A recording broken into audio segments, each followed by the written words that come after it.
Olá, pessoal. Boa tarde. Vamos iniciar a nossa monitoria de hoje. Vamos revisar algumas matérias. Espero que vocês estejam conseguindo enxergar direitinho a tela. A matéria a ser abordada hoje é registro em CTPS, na carteira de trabalho, duração do trabalho, sujeitos da relação de emprego e tempo à disposição do empregador. Vamos iniciar hoje com a admissão e o registro na CTPS. E eu gostaria de ressaltar alguns pontos principais para vocês, que é o início do vínculo com o contrato de trabalho. O vínculo empregatício, ele não se inicia necessariamente da anotação na carteira de trabalho, e sim da data do contrato de trabalho, da celebração do contrato de trabalho, que em tese é a que deve estar na carteira de trabalho. Eu digo em tese porque existem inúmeros desrespeitos trabalhistas quanto a isso, e mais para frente a gente vai ver o que ocorre se não for anotado corretamente. Então, início do vínculo empregatício é da data da celebração do contrato de trabalho. O registro, ele é obrigatório, conforme previsão constitucional que recebeu a previsão da CLT. Então, quando o empregado ele trabalha informalmente, sem registro, embora ele tenha todos aqueles requisitos que a gente está cansado de saber, que é a pessoalidade, pessoa física, habitualidade, subordinação e onerosidade, atendendo esses 5 requisitos, ele pode ser considerado, pode não, e deve ser considerado empregado. Então, a ausência do registro traz aí uma infração trabalhista, que a gente vai ver mais adiante como que vai ser, vamos lidar com isso, com essa infração. E o registro na CTPS, ele traz uma série de garantias de direitos como FGTS, INS, férias, 13º, que o empregado não teria caso ele trabalhasse informalmente. Informações que devem estar registradas na CTPS.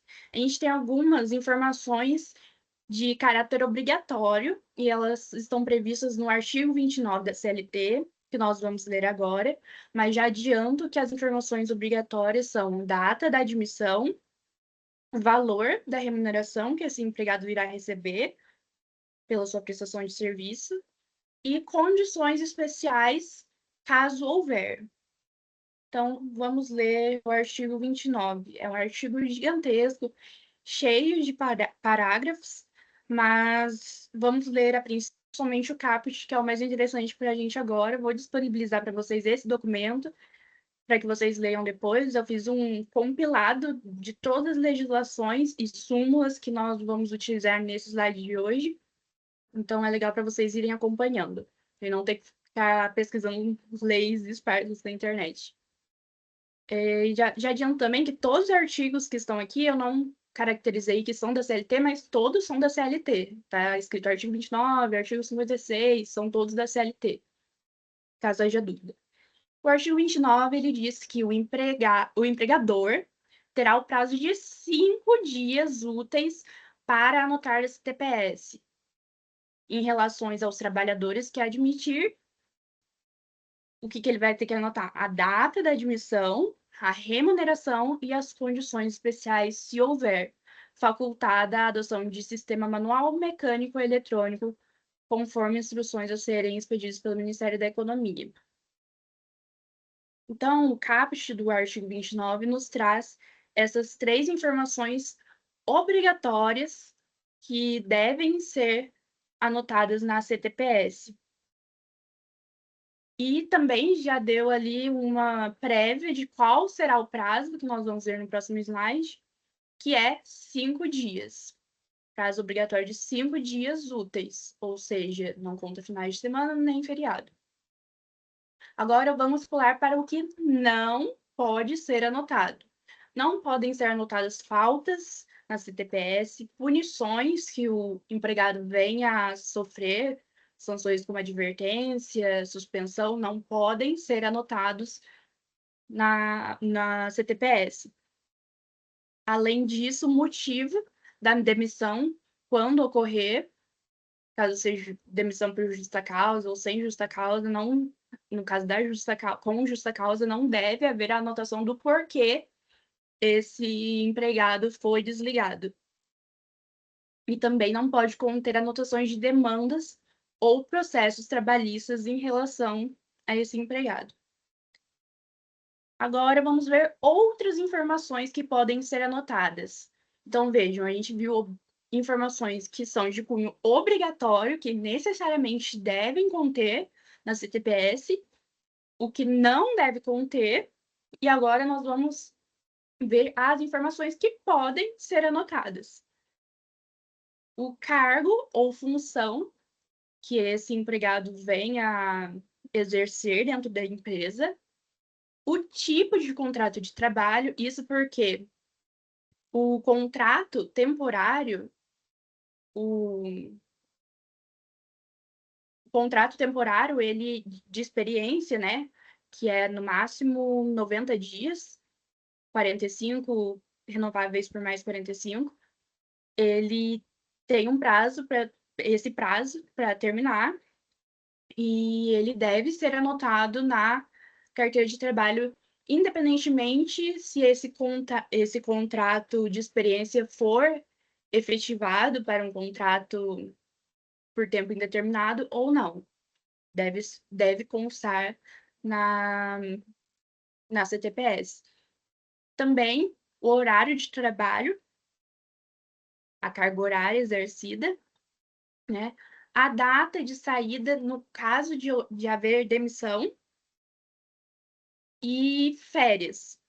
A data de saída é importante até mesmo para o cálculo dos valores que esse empregado irá receber no caso de demissão sem justa causa, e o tempo de admissão e saídas são imprescindíveis para realizar o cálculo de forma correta.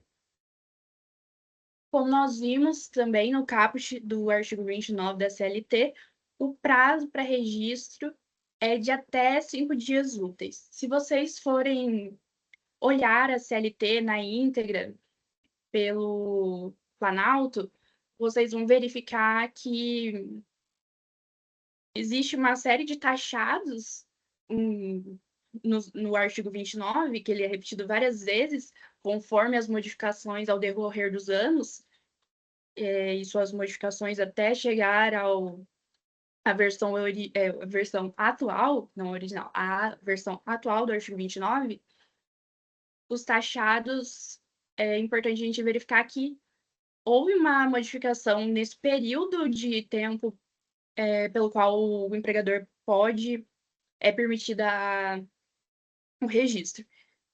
E anteriormente havia a previsão de 48 horas para o registro, de até 48 horas, aí teve também um período que era de 48 a 5 dias úteis, e a versão que está em vigor atualmente é essa, do artigo 29, que prevê até 5 dias úteis. E 5 dias úteis, a partir do quê? Esse prazo é contado da data do contrato de trabalho. Isso porque a gente já viu no início da monitoria que o contrato de trabalho é o evento que marca o início do vínculo empregatício. E a anotação na carteira de trabalho, conforme também já mencionado, deve conter a data correta do início do vínculo empregatício, que é a constante na celebração do contrato de trabalho. E aí chegamos ao ponto de o que acontece se não houver o devido registro, a devida anotação na CTPS. Bom, a falta desse registro dentro do prazo legal, ou seja, de 5 dias úteis após a admissão, após a celebração do contrato de trabalho, configura infração trabalhista e está sujeita a multa. E essa multa ela é prevista tanto no artigo 29A da CLT, tanto no artigo 47 da CLT. Vamos ler na íntegra. Artigo 47.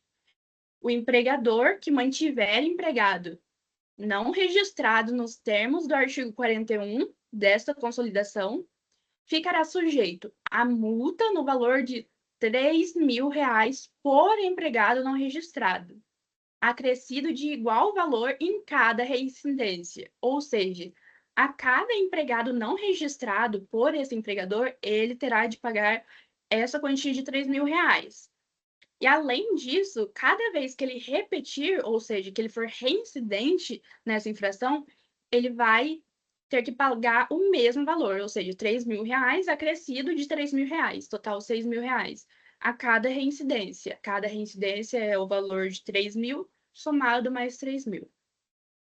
E o artigo 47 também menciona que especificamente quanto à infração a que se refere o caput desse artigo, o valor final da multa aplicada será de R$ 800 por empregado não registrado quando o empregador for microempresa ou empresa de pequeno porte. Então, no parágrafo 1º do artigo 47, é expressa essa exceção quanto ao valor da multa, que é relativamente, na verdade, consideravelmente menor, né? R$ 3.000 para R$ 800, considerando o empregador de microempresa ou empresa de pequeno porte como hipossuficiente. Já o artigo 29A diz que o empregador que infringir o disposto no caput e parágrafo 1º do artigo 29, que foi aquele que a gente leu lá no início, que fala sobre prazo de 5 dias úteis e as informações obrigatórias a serem anotadas no CTPS dessa consideração, ficará sujeita a multa no valor de R$ 3.000, igual a gente viu no artigo 47, por empregado prejudicado acrescido de igual valor em cada reincidência. Ou seja, essa infração da não anotação no CTPS, ela está consolidada através de 2 artigos na CLT, que é o artigo 47 e o 29A. Mas o que acontece se não houver esse registro dentro do prazo de 5 dias? O empregador ele pode e deve fazer o registro de forma Perdão. O empregador ele pode e deve realizar o registro de forma retroativa, retornando a real data da admissão. Ou seja, não importa se o empregado celebrou o contrato hoje, na data de 8/10, e o empregador somente vai fazer registro dia 8 de dezembro, daqui 2 meses. Quando ele for registrar, ele não poderá colocar como data de admissão e na anotação essa data de 8/12. Ele deve colocar a de real celebração do contrato, início do vínculo e a admissão, que é 8/10, porque o registro retroage. E isso de forma a garantir todos os direitos deste empregado desde o início efetivo da prestação de serviços por ele. E esse registro de forma retroativa, ele tem alguns reflexos. Vejamos. O cômputo do tempo de serviço para férias, 13º salário e FGTS, ou seja, todo esse período, desde o início da admissão, vai ser considerado a fim de tempo de serviço, a fim de férias, 13º salário e FGTS, porque nós sabemos que todos esses benefícios, eles são proporcionais ao tempo trabalhado. Por isso, é imprescindível considerar esse tempo desde a data da admissão. Outro reflexo é o reconhecimento de contribuições previdenciárias, seja por INSS, seja por outra forma de contribuição, desde a data real de início. Terceiro reflexo é a regularização junto ao E-Social e órgãos competentes. Mencionando o e-social, algo que eu esqueci de comentar com vocês no slide anterior é que a carteira de trabalho, desde 2021, ela é. Deixa eu ver aqui. A carteira de trabalho é digital desde 2021.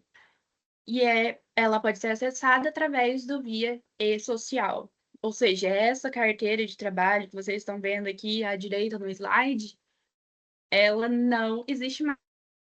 Eu ainda tive a minha, tirei minha carteira de trabalho aos 14 anos e ainda peguei a época, né, da carteira física, mas de qualquer forma, quem ainda tem a carteira física não utiliza mais ela, porque todas as anotações a partir de 2021 são feitas de forma digital. Então, essa carteira física ela foi substituída. Inclusive, nesse slide que eu estou mostrando para vocês, eu coloquei um recorte de como que é feita, como são feitas as anotações, porque acredito que nem todos vocês tenham tido contato com uma carteira de trabalho física, e eu sei que é um pouco difícil a gente imaginar como que são anotadas essas informações, como eram, né? Porque hoje em dia é tudo eletronicamente. Mas antigamente, gente, anterior, de 2021, era dessa forma. Existem esses campos a serem preenchidos e eles são feitos manualmente. Uma loucura a gente pensar nisso, né? Mas, prosseguindo, o último reflexo do registro retroativo é a possibilidade de autuação administrativa e responsabilização judicial do empregador. Agora, quanto às vagas especiais. A concessão de vagas especiais dentro da empresa, ela é estabelecida pela lei número 8.213 de 91, que é a Lei de Benefícios da Previdência Social, que traz como obrigatoriedade às empresas com mais de 100 empregados conceder vagas especiais. E também há essa previsão de percentual de PCD no quadro, conforme a quantidade de empregados no quadro da empresa. A quantidade de vagas será de 2%, quando a empresa tiver de 100, que é o mínimo, a 200 empregados, 3% de 201 a 500 empregados, 4% de 501 a 1.000 empregados e 5% a partir de 1.000 empregados. Outro ponto que eu chamo a atenção para vocês é esse símbolo que vocês podem estar estranhando, que eu coloquei na tela. Nós estamos acostumados, quando falamos de PCD, ao símbolo característico que é a cadeira de rodas. No entanto, neste ano, houve votação e foi aceito foi sancionado esse novo símbolo que vai ser implementado aos poucos a uma regra de transição para que os locais possam se adequar à utilização do novo símbolo, mas este é um novo símbolo de acessibilidade. E eu estou comentando com vocês, eu sei que tangencia um pouco a matéria, mas é importante nós sabermos, tendo em vista que somos aplicadores do direito, e o direito é uma ciência social, e nós temos que estar cientes do que está acontecendo. E também porque tem caráter legislativo, porque esse símbolo só foi efetivado graças à legislação que implementou ele. E a cadeira de rodas ela foi substituída porque aquele símbolo faz referência tão somente a pessoas com deficiência de mobilidade e não a todos os tipos de deficiência. Então, o novo símbolo busca englobar todas as deficiências. Curiosidades à parte, vamos para controle de frequência.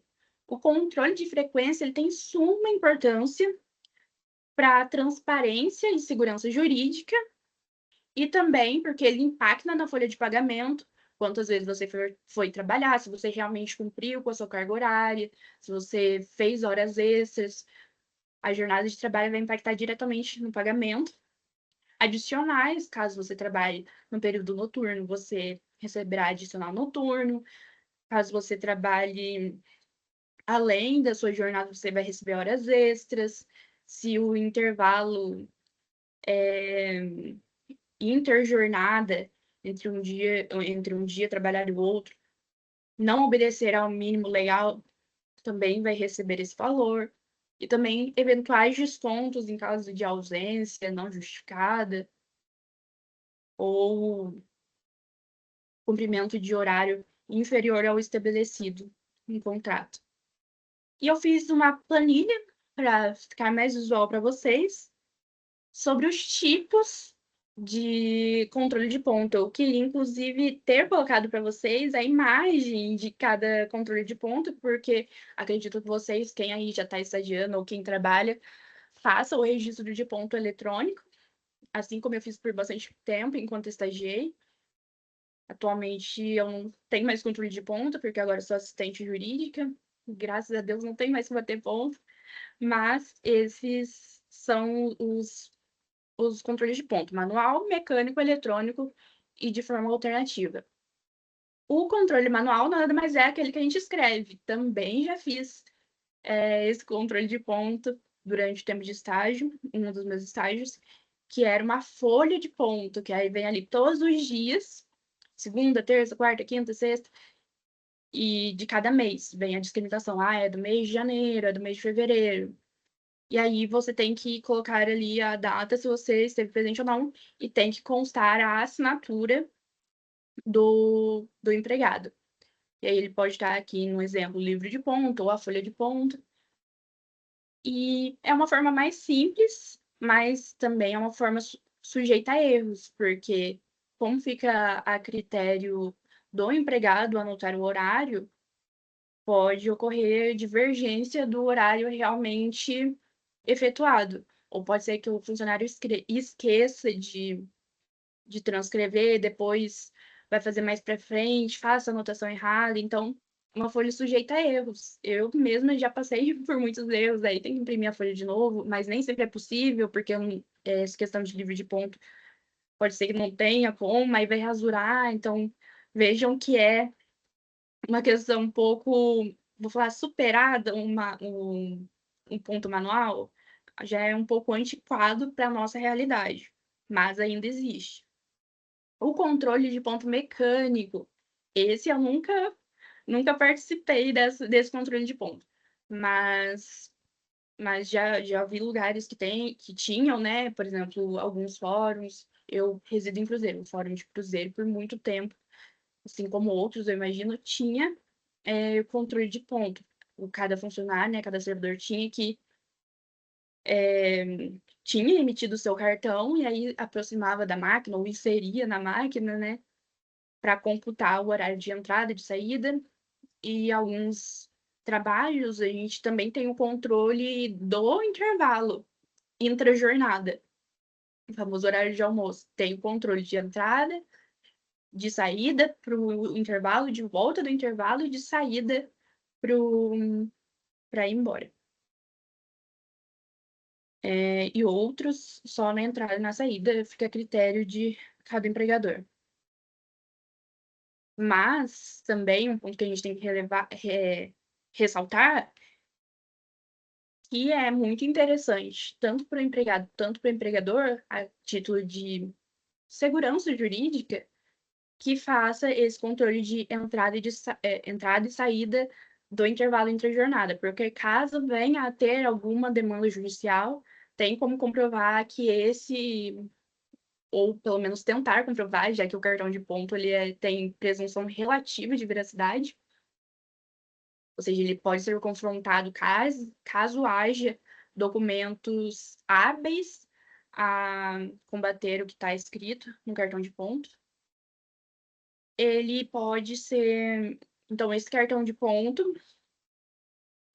será utilizado em uma eventual ação trabalhista para comprovar que o empregado, de fato, retirou esse intervalo intra-jornada corretamente. O ponto eletrônico, ele pode ser feito por crachá ou biometria, e ele é o mais utilizado, e eu esqueci de falar que no tópico passado do mecânico, que ele está quase em desuso, a gente não vê mais hoje em dia locais de trabalho que tem uma máquina para você bater ponto, é muito superado também, assim como o ponto manual. Mas digo que, pela minha visão, eu até acredito que o ponto mecânico esteja mais ultrapassado do que o manual. Porque o manual ainda tem a... Me fugiu a palavra. Ele tem a relevância dele por ser mais simples, né? É mais fácil, despende de menos gastos, não é necessário comprar o aparelho mecânico, investir na manutenção. Então, o cartão, perdão, o controle de ponto manual, ele tem, né, sua distinção positiva nesse ponto. Já o mecânico, ele tem algumas características que desbalanceiam. Então, o ponto eletrônico, ele é o mais utilizado. Eu cheguei a utilizar ponto eletrônico.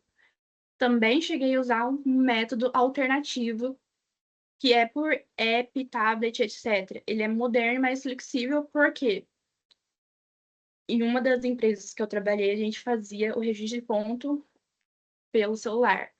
Era um aplicativo, a gente abria o aplicativo e esse aplicativo necessitava que a gente desse permissão ao GPS, porque ele verificava onde você estava quando você bateu esse ponto, para verificar se você realmente estava dentro das dependências da empresa.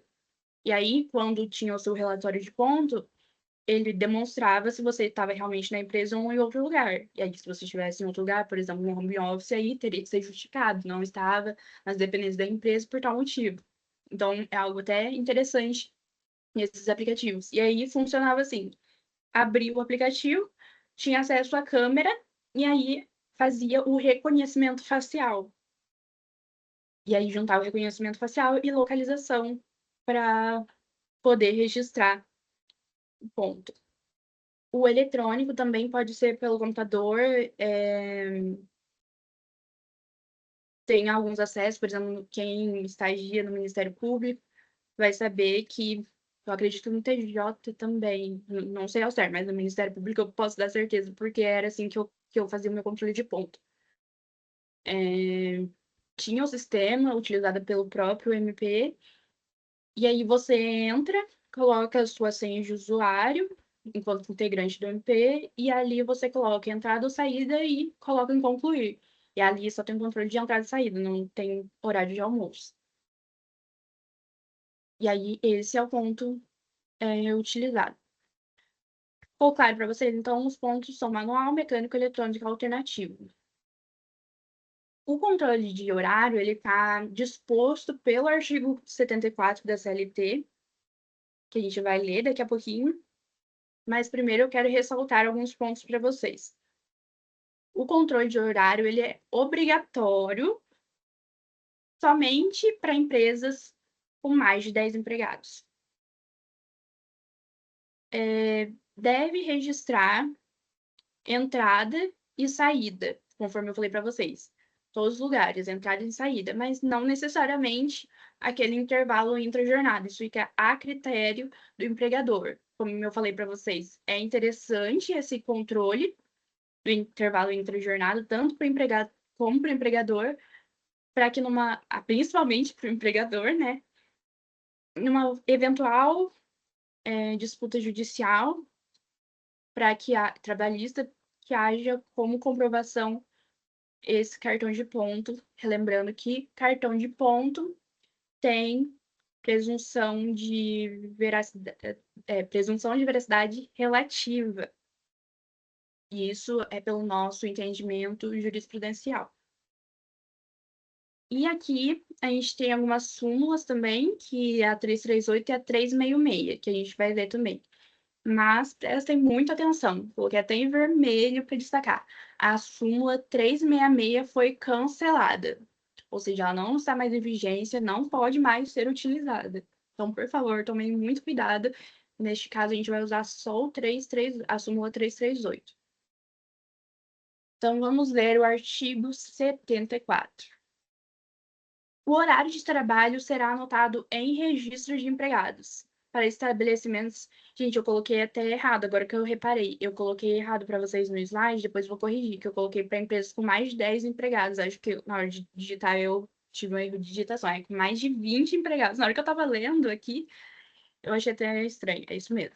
Para estabelecimentos com mais de 20 empregados. 20 empregados. Vai ser obrigatória a anotação da hora de entrada e de saída em registro manual, mecânico ou eletrônico. Vejam que aqui não está previsto a alternativo, mas também não há nenhuma proibição para que seja dessa forma. Conforme instruções expedidas pela Secretaria Especial de Previdência e Trabalho do Ministério da Economia, permitida a pré-assinalação no período de repouso. E aqui também tem o parágrafo 3º que diz: se o trabalho for executado fora do estabelecimento, fora das dependências da empresa, o horário dos empregados constará no registro manual, mecânico, eletrônico em seu poder, sem prejuízo do que dispõe esse artigo. Agora vamos para a súmula 338. Súmula 338. Fala sobre o jornal de trabalho, registro na CTPS e ônus da prova. E aqui vai falar sobre o que eu falei para vocês, da presunção da veracidade do trabalho ser relativo.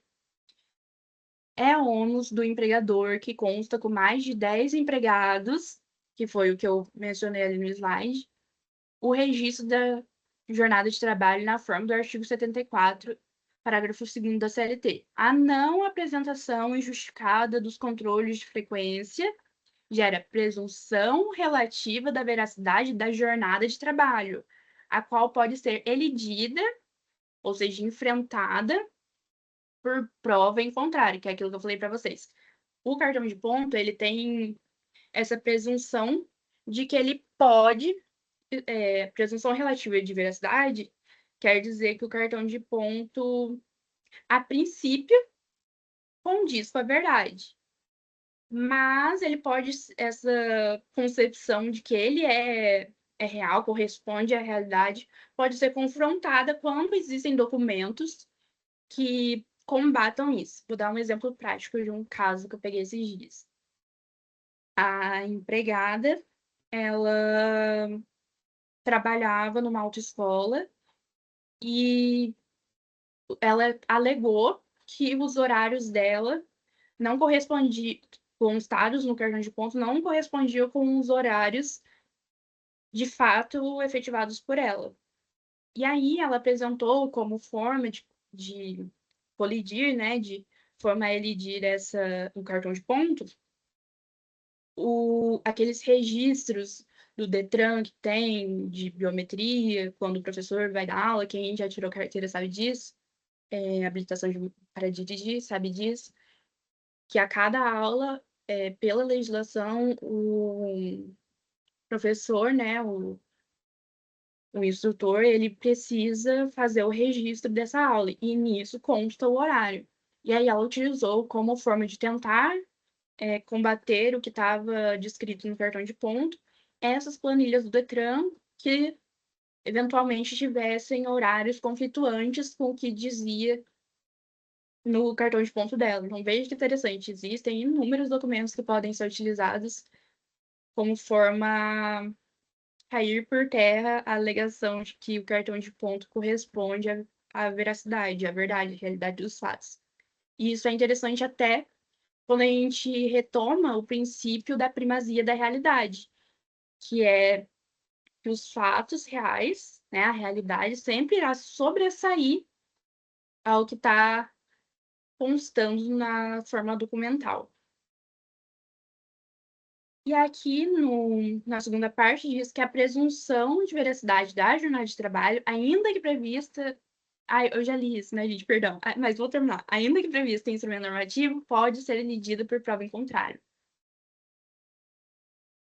E, por último, os cartões de ponto que demonstram horários de entrada e saída uniformes, o famoso chamado ponto inglês, porque os ingleses têm esse estereótipo de serem extremamente pontuais. Então, aquele cartão de ponto com registros muito pontuais, aí entra às 9, saio às 18, com horário de almoço certinho, meio-dia a 1.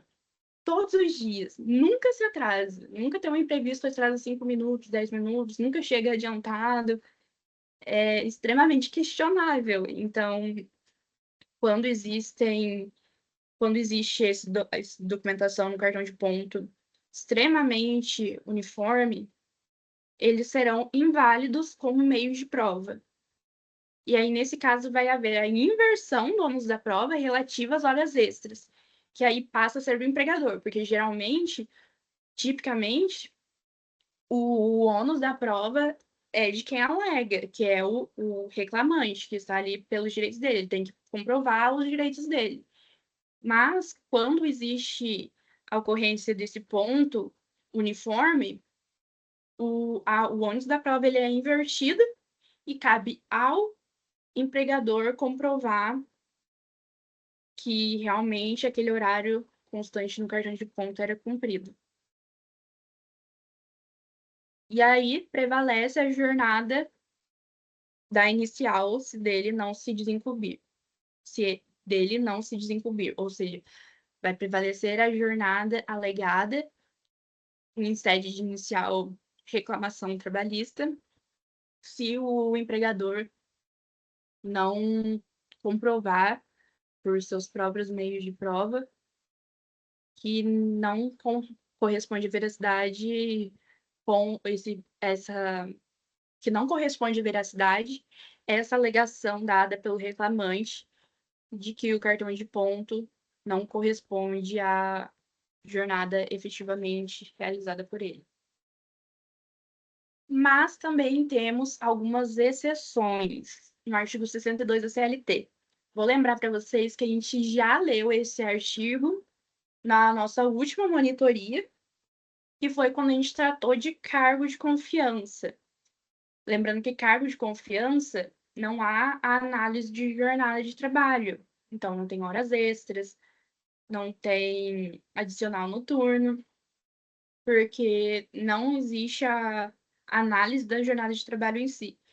E o artigo 62 da CLT fala justamente sobre as exceções, sobre os casos em que não há o controle da jornada de trabalho. E vamos ver agora quais são esses casos. Artigo 62. Não são abrangidos pelo regime previsto nesse capítulo, ou seja, o controle da jornada de trabalho, os empregados que exercem atividade externa incompatível com fixação de horário de trabalho, devendo tal condição ser anotada na carteira de trabalho e previdência social, no CPS, e no registro de empregados. Inciso 2. Os gerentes, ou seja, o cargo de confiança, gerência, assim considerados os exercentes de cargos de gestão aos quais se equiparam para efeito do disposto neste artigo os diretores de chefes de departamento filial. Inciso 3º, os empregados em regime de teletrabalho que prestam um serviço por produção ou tarefa. Então, veja, não é todo empregado que trabalha em teletrabalho, home office, que não vai ter sua jornada de trabalho controlada. Somente aqueles que o contrato de trabalho é em razão de produção ou tarefa concluída. E aqui no slide eu coloquei para vocês, né, essas duas possibilidades, que é a atividade externa sem contrato de jornada, cargo de confiança, e o teletrabalho nessa situação específica que a gente acabou de ver. Tempo à disposição. O tempo à disposição, ele é analisado pelo artigo 4º da CLT, e nada mais é do que aquele período em que o trabalhador aguarda ordens do superior hierárquico, mesmo que ele não esteja no exercício da sua atividade, da sua prestação de serviço, que ele esteja ali à disposição para entrar em trabalho a qualquer momento. Vamos ver o artigo 4º, bem pequenininho.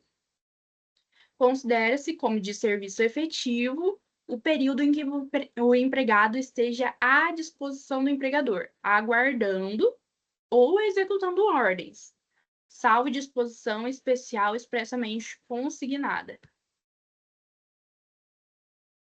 E aqui também tem súmulas, são duas súmulas, 118 e 429. Aí peço, por favor, para vocês prestarem atenção novamente, que essa súmula 429 foi cancelada, até conseguir pegar um print para vocês do próprio site do TST, que diz o motivo pelo qual essa súmula foi cancelada. É bem interessante. Depois eu posso até disponibilizar para vocês o link para facilitar o acesso. As demais súmulas aqui eu não coloquei o print, porque a explicação do porquê essa súmula entraria em desuso era muito grande, não ia caber no slide, mas eu vou disponibilizar o link para que vocês mesmos possam realizar essa pesquisa sobre quais súmulas não são mais aplicáveis. Então, vamos para 118, isso. Súmula 118 do TST fala sobre jornada de trabalho e horas extras. Os intervalos concedidos pelo empregador na jornada de trabalho, não previstos em lei, representam tempo à disposição da empresa, ou seja, intervalos que não sejam aqueles intra-jornada, que vai depender de vocês. Não sei se vocês já chegaram a ver isso, mas caso não tenham visto, irão ver mais para frente, que a quantidade de hora trabalhada vai ter o proporcional ao intervalo. Trabalhadores abaixo de 6 horas não fazem jus a esse horário de intervalo intra-jornada. De 6 a 8 horas, tem 1 hora de intervalo mínimo, 15 minutos, tal. Cada quantidade de horário, cada carga horária tem seu próprio intervalo proporcional. E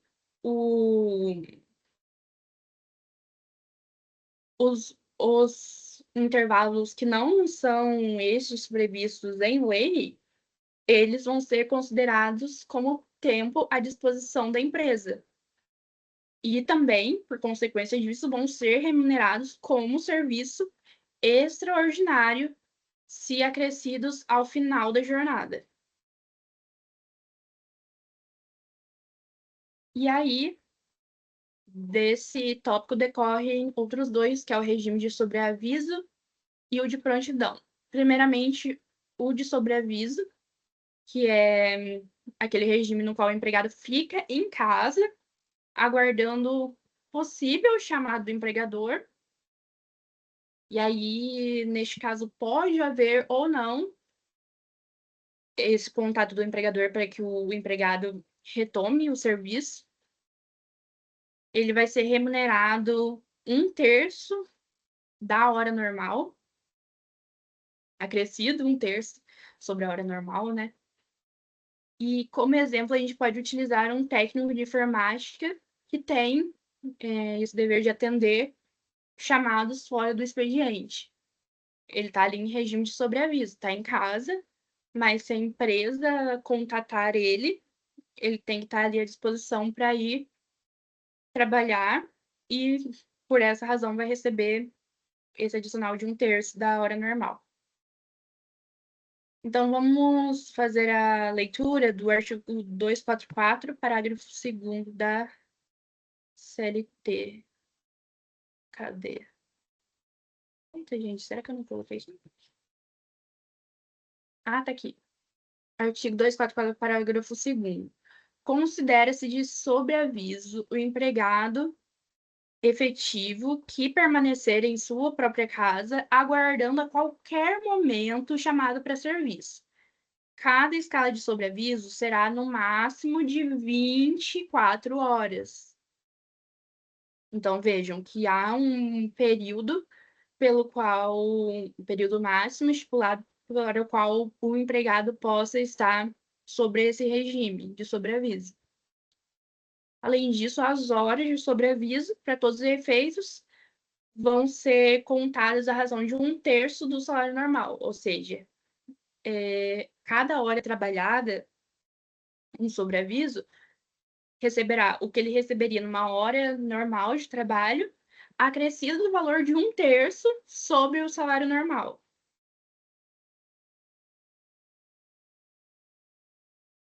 E o regime de prontidão, eu esqueci de falar, eu coloquei para vocês também algumas ilustrações para facilitar. Eu sou uma pessoa muito visual, e para quem é visual também, eu sei que facilita. Eu coloquei a casa, que é o empregado que vai estar em casa e a qualquer momento pode receber uma ligação, ser contatado pelo empregador para retomar o serviço. E já no regime de prontidão, é o famoso plantão, o empregado ele vai estar no local de trabalho aguardando ser acionado. Então, a principal diferença entre prontidão e sobreaviso é que sobreaviso a principal diferença entre prontidão e sobreaviso é que sobreaviso o empregado vai estar na casa dele aguardando que talvez o empregador contate ele. É uma possibilidade, pode ser que contate, pode ser que não. Enquanto no regime de prontidão, o empregado ele vai estar no ambiente de trabalho. Por isso que eu coloquei para vocês até a ilustração do prédio, da empresa. O empregado vai estar nas dependências da empresa, do trabalho, aguardando ser acionado. E o exemplo é até o plantão, porque nós sabemos que um plantão médico, o médico, por exemplo, está na Santa Casa, um plantão noturno de 12 horas, ele vai estar ali. Se não chegar paciente, ok, ele está ali sem atender. Mas se chegar paciente, ele tem que estar ali à disposição para realizar o pronto atendimento. Por isso que a gente fala, é médico de plantão. E isso é regime de prontidão. Remuneração. E não se enganem, porque advogado também faz plantão. Por exemplo, na assistência judiciária, nos locais que não há defensoria pública, e ao convênio entre Defensoria Pública e OAB, que é o caso de muitas cidades aqui na região, tem esse sistema de plantão, que você fica ali à disposição durante um certo período de tempo, e os casos que chegarem ali são seus, você vai ter que resolver. Se não chegar também, você vai ter que estar ali durante o período que foi combinado. E por essa diferença crucial de, na prontidão, o empregado estar no ambiente de trabalho, na sede da empresa, nas dependências da empresa, e no de sobreaviso, o empregado estar em casa, vejam que estar em casa é muito mais confortável, porque se você não for contatado, você está ali disponível para fazer os seus afazeres, seguir sua autonomia da vida privada. Já no regime de prontidão, como você vai estar dentro das dependências do local de trabalho, você fica um pouco limitado caso você não seja acionado ali para realizar prontamente a sua prestação de serviço, você vai ter que estar ali. Então, por conta de ser um pouco mais penoso, ao contrário da remuneração tida no sobreaviso, que é de 1/3 do salário hora, no regime de prontidão a remuneração é de 2/3 sobre o salário hora, ou seja, cada hora trabalhada no regime de prontidão é correspondente à hora do trabalho normal, acrescida de mais 2/3 do salário hora normal. E aqui a duração máxima é de 12 horas. É outra diferença crucial para o sobreaviso. Sobreaviso é de no máximo 24 horas e no regime de prontidão 12 horas. Isso porque no regime de prontidão é muito mais cansativo, é muito mais penoso para o empregado, porque ele está ali num ambiente de trabalho que não tem toda essa regalia de se estar em casa, então merece esse maior cuidado pelo legislador que limitou a questão de horário, também acresceu um pouco mais a remuneração. E o exemplo é justamente o que eu já falei, que é o médico do trabalho de plantão dentro da empresa. E por último, horas em itinerary. A horas em itinerary é aquele tempo gasto do trajeto entre a sua casa e entre o trabalho. Ou seja, a maioria de nós aqui moramos no interior, em que o trânsito é muito menor do que se a gente for comparar a uma cidade da capital. Então, o tempo gasto para se deslocar até o serviço, eu, por exemplo, gasto uns 10 minutos de carro para chegar até o meu serviço. Esse horário não é computado para fins de jornada de trabalho. Mas pensem como é injusto de uma certa forma, porque na capital, por exemplo, tem que pegar um ônibus, 3 metrôs, mais um Uber, entendeu? É muito mais penoso, leva muito mais tempo. Pessoas gastam 3 horas, 2 horas ou até mais em deslocamento para ir trabalhar. Mas, de qualquer forma, o tempo de deslocamento, seja 10 minutos, seja 3 horas, ele não será computado a fins de jornada de trabalho. E isso é importante porque um dia já foi computado, mas agora a legislação, nós vamos até ler no artigo 58, parágrafo 2º, considera que esse período de deslocamento não é mais considerado. O local que for de difícil acesso ou sem transporte público e quando a condução é fornecida pelo empregador, aí sim é computado como integrante da carga horária da jornada de trabalho.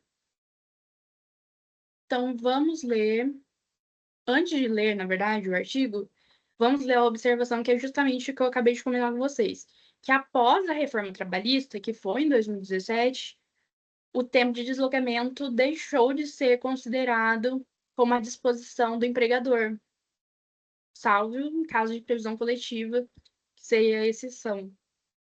Então, um dia já foi considerado, mas hoje não é mais. Embora a reforma trabalhista esteja completando quase 10 anos, ainda há alguns resquícios de disposições anteriores que acabam trazendo uma certa confusão. E a horas em itinerário, o tempo gasto no deslocamento é uma delas. Então, reforço, reitero para vocês que, exceto previsão coletiva, em casos de exceção, conforme já citei para vocês, esse tempo gasto em deslocamento não será considerado como a disposição. Então, vamos analisar com a leitura do artigo 58, parágrafo 2º.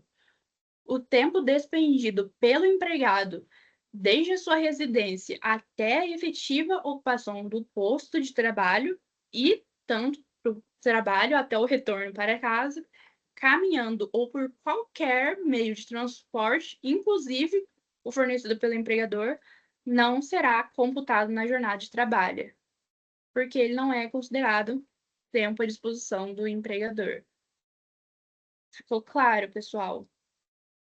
Coloquei também uma ilustração para vocês, aqui, um bonequinho segurando aquela barra no ônibus, que é para vocês fixarem. Horas em itinerário tem a ver com deslocamento de casa para o trabalho, de trabalho para casa, que não é considerado tempo à disposição do empregador. Seja 10 minutos de deslocamento, seja 3 horas de deslocamento. Infelizmente, por mais penoso que seja, esse deslocamento não é considerado a fins de tempo à disposição do empregador, certo? Bom, pessoal, hoje a aula rendeu bastante. Chegamos aí até o final do tempo disponível para nós. E acho que foi bem proveitoso em relação à última aula, que tinha pouco conteúdo, então a gente teve que completar o tempo com resolução de exercícios, que é claro que é muito importante também. Mas é muito bom poder contemplar toda essa 1 hora disponível para monitoria com bastante conteúdo. Não deixem de revisar súmulas. Aqui também tem a aplicação de súmulas. Não, gente, estou cansada, não sei se eu já falei para vocês, mas reiterando, por favor. As súmulas daqui, 320 e 90, no Horas em Itinerário, foram canceladas. Então, prestem muita atenção, não só em matéria trabalhista, mas Em matérias do direito em geral, por conta de ser muito volátil, as modificações são diárias, então nós sempre temos que ficar atentos às atualizações, principalmente das súmulas, e o TST recentemente procedeu com um cancelamento de diversas súmulas. Tem uma listagem, inclusive, no site que eu irei passar para vocês. E é muito interessante, vamos aproveitar esse finalzinho para a gente ler aqui as razões, né? Que não basta a gente saber o porquê a súmula foi cancelada, mas nós temos que analisar o porquê ela entrou em desuso. Coloquei aqui. Olha, a súmula que a gente vai ver agora é a 429, que foi cancelada acerca do tempo à disposição. A súmula 429 dizia o quê? O tempo à disposição do empregador, previsto no artigo 4º da CLT, e o período de deslocamento entre a portaria e o local de trabalho. É esse o tema tratado pela súmula. E o julgamento, o entendimento diz que considera-se a disposição do empregador, na forma do artigo 4º da CLT, o tempo necessário ao deslocamento do trabalhador entre a portaria da empresa e o local de trabalho, desde que supere o limite de 10 minutos diários. Ou seja, em locais de grande extensão, por exemplo, um trabalho, uma empresa localizada dentro de uma área rural. E aí a entrada terreno, área rural, totalmente desnivelado, grande, grande área, né, entre a portaria, entre a entrada e o local de trabalho efetivamente dito. Se esse deslocamento entre a portaria e o local efetivo de trabalho fosse maior que o limite de 10 minutos, era considerada a disposição do empregador, pelo que dizia essa súmula. No entanto, a súmula foi cancelada e vamos ver aqui.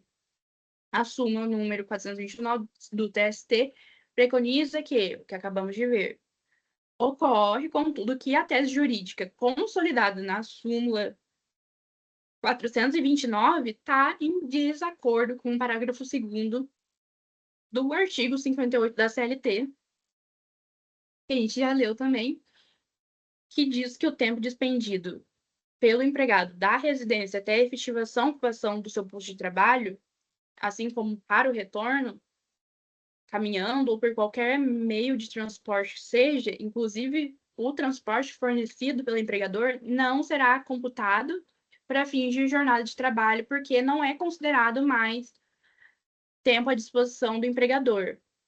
Então, vejam que a súmula ela foi cancelada. Vamos retomar aqui. Patente, pois a necessidade do cancelamento da súmula 429 do TST. Estou querendo colocar a carroça na frente dos bois. Vamos finalizar. A súmula foi cancelada por essa razão, porque há desconformidade entre o entendimento da súmula e o que já está previsto na legislação do TST, na CLT, no artigo 58 da CLT. Então, diante desse descompasso entre o que a súmula dizia e o que já vigorava na CLT, o TST procedeu com o cancelamento da súmula. Bom, pessoal, me despeço de vocês, porque deu nosso horário e também abarcamos toda a nossa matéria de hoje. Espero que tenha sido esclarecedor para vocês. Gostei muito da matéria que nós abordamos hoje. Espero ter me feito clara e aguardo vocês na nossa próxima monitoria. Lembrando que eu sempre me coloco à disposição de vocês. Acredito que até o momento não passei nenhum método de contato, mas vou falar agora. Qualquer momento, se vocês tiverem dúvidas, precisarem de auxílio, não só na matéria de direito do trabalho, mas em outras matérias que eu puder auxiliá-los, estou à disposição. Inclusive, eu tenho uma conta no Instagram ligada diretamente ao ensino jurídico, que é o RA, underline, que é aquele tracinho embaixo, jurídico. E lá eu posto atualizações jurídicas frequentemente, o que é bem legal. E se vocês quiserem entrar em contato comigo por lá, estou à disposição, assim como no número de WhatsApp, que eu envio para vocês os links lá no grupo da monitoria. Fiquem à vontade. Aguardo vocês mandando suas dúvidas, mensagens, quando quiserem. Obrigada e boa noite.